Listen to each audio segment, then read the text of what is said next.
Aravind tax நேயர்களுக்கு அன்பான வணக்கங்கள். விஜய் டிவியில் இன்னும் கொஞ்ச நாளில் பிக் பாஸ் சீசன் 8 தமிழ் தொடங்க போகுது. இதனுடைய ஹோஸ்ட் இப்போ மாறி இருக்கிறாங்க. கமலஹாசனுக்கு பதிலாக இப்போ விஜய் சேதுபதி வந்திருக்கிறாரு. கமலஹாசன் 7 வருஷமா விஜய் டிவியில் இந்த ஷோ அவருடைய கோட்டையாக தான் வச்சிருந்தாரு. அந்த கோட்டைக்குள்ள புதுசாக ஒரு அரசன் மாதிரி தான் இப்போ விஜய் சேதுபதி வந்திருக்கிறார். பழைய கமலஹாசனை பீட் பண்ணுவாரா விஜய் சேதுபதி? அவரை விட இவர் நல்லா பண்ணுவாரா, இல்லை அந்த அளவுக்கு இவர்கிட்ட எதுவுமே இருக்காதா அப்படின்ற ஒரு கேள்விகளை சில மக்கள் வச்சுக்கிட்டு இருக்காங்க. சரி, விஜய் சேதுபதி இப்போ போட்டுட்டாங்க. விஜய் சேதுபதியும் இங்கே தமிழ் சினிமா இண்டஸ்ட்ரியில் ஒரு மிகப்பெரிய லீட் ஆக்டராக தான் இருக்கிறாரு. ரொம்ப பிஸியான ஆக்டர்ஸில் அவரும் ஒருத்தர். வருஷத்துக்கு 10 படங்கள் முதற்கொண்டு நடிச்சுக்கிட்டு இருக்கிறார். தமிழ் சினிமா இண்டஸ்ட்ரியில் மட்டும் அவர் நடிக்கல, இந்தியாவில் எல்லா மொழிகளிலும் நடிக்க ஆரம்பிச்சிருக்கிறாரு. முக்கியமாக ஹிந்தியில் கூட படிக்கிட்டு இருக்காரு. ஸோ ஒரு பேன் இந்தியா ஸ்டாராகவே விஜய் சேதுபதி அவர்கள் மாறி இருக்கிறாங்க. கமலஹாசன் அவர்களை விட இப்போ கரண்ட்ல மார்க்கெட் அதிகமாக இருக்கிறது யார் அப்படின்னு பார்த்தீங்கன்னா விஜய் சேதுபதி அவர்கள் தான். ஸோ இப்படி இருக்க சூழ்நிலையில் இப்படிப்பட்ட ஒரு ஷோ 100 நாள் ஹோஸ்ட் பண்ணணும். 100 நாள்னா அந்த வாரத்தில் 2 நாள். ஸோ இந்த வாரத்தில் 2 நாள் இவர் ஹோஸ்ட் பண்ண போறாரு அப்படின்னும் போது இவருக்கான சம்பளம் எவ்வளோ இருக்கும் அப்படின்ற ஒரு முதன்மையான கேள்வி எல்லா மக்களும் வைக்கக்கூடிய ஒரு கேள்வியாக இருக்கு. ஏன்னா கமலஹாசன் அவர்களுடைய சம்பளம் ஒவ்வொரு சீசன்லையும் அதிகரிச்சுக்கிட்டே இருந்துச்சு.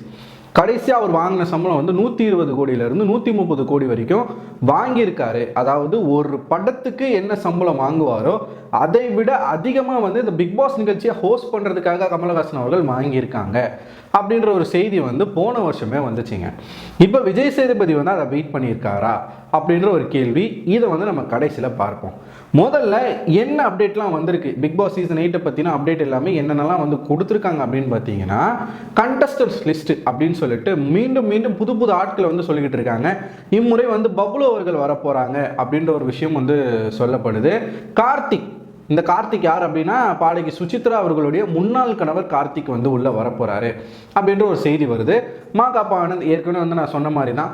அதுக்கப்புறமா டிடிஎஃப் வாசன், அவருடைய காதலி ஜோயா, அர்ச்சனாவை அர்ச்சனா ரெக்கமெண்ட் பண்ணி அருண் வராரு அப்படின்ற ஒரு விஷயம் நான் சொல்லியிருந்தேன். ஒரு வீடியோவில் இவங்க லவ்வர்ஸ் அப்படின்னு கூட நான் சொல்லியிருந்தேன்.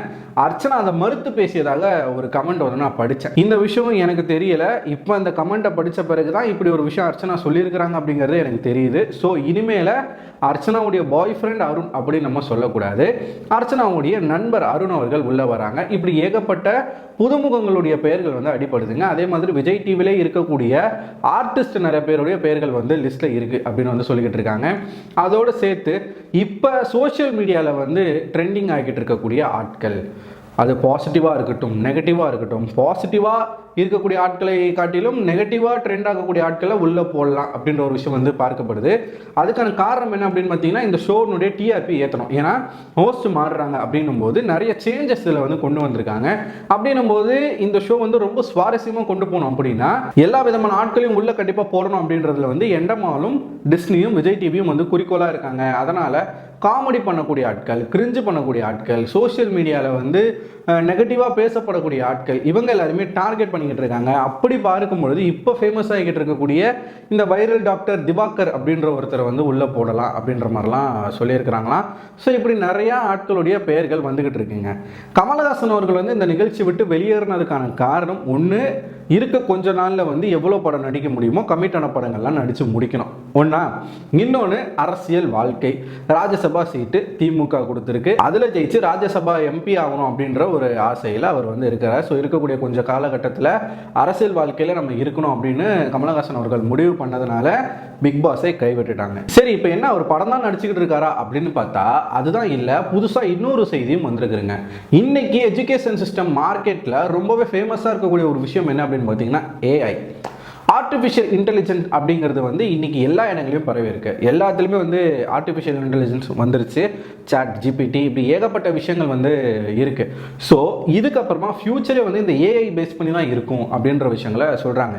ஏஐ மூலமா நீங்க என்ன வேணா பண்ணலாம், ஏஐ மூலமா நீங்க படமே எடுக்கலாம் அப்படின்னு சொல்றாங்க. ஸோ அந்த அளவுக்கு இந்த ஏஐ தொழில்நுட்பம் என்பது நாளுக்கு நாள் வளர்ந்துகிட்டே இருக்கு. ரொம்ப அசுர வளர்ச்சியில் போய்கிட்டு இருக்குது. டீப் ஃபேக் வீடியோ அது இதுன்னு நீங்க நிறைய பார்த்துருக்கீங்க. இந்த ஏஐ தொழில்நுட்பம் என்பது நல்ல விதத்தில் பயன்படுதான்னு கேட்டிங்கன்னா அதை காட்டிலும் அதிகமாக தவறான விதத்தில் பயன்படுத்துகிறாங்க சிலர். ஸோ இப்போ இது ட்ரெண்டிங்கில் இருக்குது அப்படின்றதுனால இதுதான் ஃபியூச்சர் அப்படிங்கிறதுனால கமலஹாசன் அவர்கள் என்ன பண்ணுறாங்க அப்படின்னா இந்த ஏஐ தொழில்நுட்பத்தை படிக்கிறாரு அப்படின்ற ஒரு செய்தி வந்திருக்கு. ஸோ ஏஐ வந்து படிச்சுக்கிட்டு இருக்காரு அப்படின்ற நியூஸ் வந்து இப்போ ரீசெண்டாக நான் பார்த்தேன். ஸோ இப்போ ஏஐ கற்றுக்கிட்டு கமலஹாசன் என்ன பண்ண போகிறாரு அப்படின்ற ஒரு கொஸ்டின் மார்க் எல்லாருக்கும் எழும்பலாம். நான் முன்னாடியே சொன்னேன் இல்லையா, ஏஐ மூலமாக ஒரு முழு திரைப்படத்தை கூட இயக்க முடியும், எடுக்க முடியும் அப்படின்னு வந்து சொல்கிறாங்க அப்படின்ற ஒரு செய்தி இருக்கிறதுனால மேபி கமலஹாசன் அவர்கள் வந்து ஒரு நடிகர் மட்டும் கிடையாது, நல்ல பாடகர், நல்ல கதாசிரியர், டயலாக்லாம் சூப்பராக எழுதுவார், நல்ல இயக்குனர். ஸோ இப்படி எல்லாமே டைரக்டர் எல்லாமே பண்ணுவார் அவர். ஸோ அதனால் இதுக்கப்புறம் அவரால் நடிக்க முடியாத ஒரு சுச்சுவேஷன் வந்தாலும் இந்த ஏஐ டெக்னாலஜியை வச்சு அவரால் என்ன பண்ண முடியும், அவரை வச்சே படம் எடுக்க முடியும் அப்படின்ற ஒரு விஷயத்துக்காக கூட அவர் படிக்கலாம், கற்றுக்கலாம். கமல் அவர்கள் எப்பயுமே புதுமையான விஷயங்கள் வந்து கற்றுக்கிறதுல ஆர்வம் ஜாஸ்தியாக இருக்கக்கூடிய ஒரு நபர். அதனால் இந்த காலத்துக்கு ஏற்ற மாதிரி தன்னை தானே அப்டேட் பண்ணுறாரு அப்படின்ற விஷயங்கள் வந்து சொல்லப்படுது.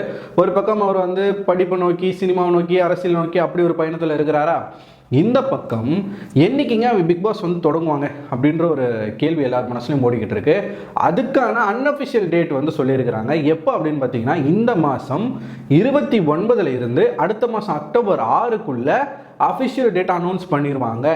அதாவது இந்த மந்த் எண்டு இல்லாட்டி அடுத்த மாதம் ஃபர்ஸ்ட் வீக்கில் வந்து நமக்கு அஃபிஷியலாக சொல்லிடுவாங்க என்னைக்கு பிக் பாஸ் வந்து ஸ்டார்ட் பண்ண போகிறாங்க அப்படின்ற ஒரு செய்தியும் வந்திருக்கு. சரி, இப்போ இதெல்லாம் பார்த்தாச்சு. பிக் பாஸில் விஜய் சேதுபதி எவ்வளோ தான் சம்பளம் வாங்குறாரு அதை சொல்லியா முன்னாடி அப்படின்னு கேட்டிங்கன்னா, கமலஹாசன் அவர்கள் போன வருடம் வாங்கியதை விடவும் ரொம்ப கம்மியாக தான் வாங்கியிருக்கிறார். ஆச்சரியமாக இருக்குது எனக்கு. ஒருவேளை இதுதான் ஸ்டார்டிங், இப்போ நம்ம வந்து அந்தளவுக்கு அதிகமாக நம்ம வாங்க தேவையில்ல அப்படின்னு அவர் முடிவு பண்ணிட்டாரா அப்படின்றது எனக்கு தெரியலை. இல்லாட்டி நம்ம நிறைய சீசன் போகணும், அதனால் ஒரேடியாக நம்ம சம்பளத்தை வந்து ஏற்றக்கூடாது அப்படின்ற ஒரு முடிவில் இருக்கிறாரான்னு தெரியலை. 50 கோடி ரூபாய் அவருடைய சம்பளம் அப்படின்னு சொல்கிறாங்க. ஸோ 50 கோடி ரூபா சம்பளம் கேட்டு பேசி அதை வந்து கையெழுத்தும் போட்டிருக்கிறாரு. இதுதான் இந்த வருடம் பிக் பாஸ் சீசன் 8ல் விஜய் சேதுபதி அவர்கள் வந்து ஹோஸ்ட் பண்ணுறதுக்கான சம்பளமாக இருக்க போகிறது. கமலஹாசன் அவர்கள் வாங்கிய 120 கோடியை கம்பேர் பண்ணும்போது இது பாதிக்கு பாதி கூட கிடையாது. இருந்தாலும் அவர் இந்த ஷோவில் ஃபர்ஸ்ட் தன்னை வந்து எக்ஸ்பீரியன்ஸ் பண்ணணும் அப்படின்றதுனால எனக்கு இது போதும் அப்படின்னு வந்து அவர் முடிவு பண்ணியிருக்கிறதா சொல்லப்படுது. படத்துக்கே அவர் அவ்வளோதான் சம்பளம் வாங்குறாரு அப்படின்ற இன்னொரு செய்தியும் சொல்லப்படுது. அவர் படத்தில் என்ன சம்பளம் வாங்குறாரோ, இப்போ ஒரு படம் நடிக்க போகிறோம் அப்படின்னா அந்த படத்தில் வந்து ஒரு 3 மாதம் 4 மாதம் ஷூட்டிங் இருக்கும். இப்போல்லாம் வந்து ஒரே மாதத்தில் முடிக்கிறாங்க. ஏன்னா எக்ஸ்பென்சஸை குறைக்கணும் அப்படின்றதுனால வந்து டே அண்ட் நைட் ஷூட்டிங் வச்சு ஒரே மாதத்தில் முடிக்கக்கூடிய டேரக்டர்ஸும் இருக்கிறாங்க. அப்படி இருக்கும்போது இது ஒரு 3 மாதம் ஷோ தானே, வாரத்தில் 2 நாள் தானே நம்ம ஹோஸ்ட் பண்ணுறோம், புரியுதுங்களா? ஸோ ஒரு 15 எபிசோட் தான் நம்ம மிஞ்சி போனால் நம்ம பண்ண போகிறோம். ஸோ அவ்வளோ சம்பளம் வந்து நம்ம வாங்க வேண்டாம், 50 கோடி போதும் அப்படின்னு வந்து அவர் முடிவு பண்ணதாகவும், இதை தாண்டி விஜய் சேதுபதி அவர்கள் வந்து நிறைய நல்ல விஷயங்கள்லாம் பண்ணிக்கிட்டு இருக்காங்க. ஏழைகளுக்கு இலவச துணி கடையெல்லாம் வச்சிருக்கிறாரு அப்படின்ற செய்திகளும் ஒரு பக்கம் வந்து இதனுடைய என்ன ஆகிட்டு இருக்கு, ட்ரெண்ட் ஆகிட்டு இருக்கு. ஸோ இதெல்லாம் நம்ம ஒன்று ஒன்றா வந்து நம்ம பார்ப்போம். நீங்கள் என்ன நினைக்கிறீங்க? 50 கோடி ரூபாய் சம்பளம் என்பது அதிகம் நினைக்கிறீங்களா, இல்லை கம்மி தான் ப்ரோ அப்படின்னு நினைக்கிறீங்களா?